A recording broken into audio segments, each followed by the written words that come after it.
फडणवीसांना माझा बळी हवाय, सलाईन मधून मला विष देण्याचा डाव होता। फडणवीसांकडून समाजात फूट पाडण्याचा प्रयत्न, आंदोलन संपवण्याचा घाट। मराठ्यांसह धनगर हा समाज म्हणून नव्हे तर फक्त सत्तेसाठी हवा।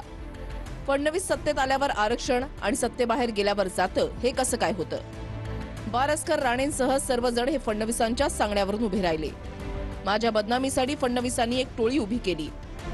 16 ते 17 लोक अजून उभे केले जाणार, ही फक्त चौथी टोळी आहे। फडणवीसांच्या कटामध्ये शिंदे आणि अजित पवारांचे 2 आमदार सहभागी।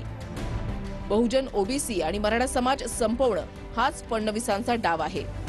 पर्याय देऊन मोठ्या नेत्यांना महाराष्ट्रातून फडणवीस संपवतायत। जानकरांना महात्म्यांचा पर्याय, पंकजांना कराडांचा पर्याय देत संपवलं जातंय। देशात जाट, बौद्ध, पटेल अशा साऱ्या जाती भाजप संपवू पाहतंय। मनोज जरांगे यांच्या मागणीनुसार सरकारनं राज्यभरात कुणबी नोंदी शोधल्या। राज्यभरात 60 लाखाच्या जवळपास कुणबी नोंदी सापडल्या। अद्यापही नोंदी शोधण्याचं काम सुरू। मनोज जरांगे यांच्या मागणीनुसार मराठा आंदोलकांवर गुन्हे मागे घेण्यासाठी प्रक्रिया सुरू। मनोज जरांगे वाशीमध्ये आले तेव्हा सगळे सोयरेची अधिसूचना सरकारनं काढली। अधिसूचनेवर 5 लाखाहून अधिक हरकती आल्यानं त्यावर चर्चा करून निर्णय घेतला जाईल अशी मुख्यमंत्र्यांनी ग्वाही दिली।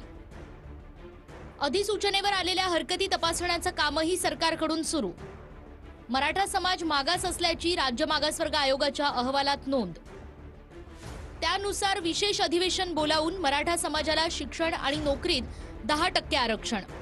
विधिमंडळाच्या दोन्ही सभागृहात मराठा आरक्षण विधेयक एकमतानं मंजूर। 10% मराठा आरक्षण सुप्रीम कोर्टातही टिकेल, वकिलांची फौज तयार, मुख्यमंत्री शिंदेंची ग्वाही।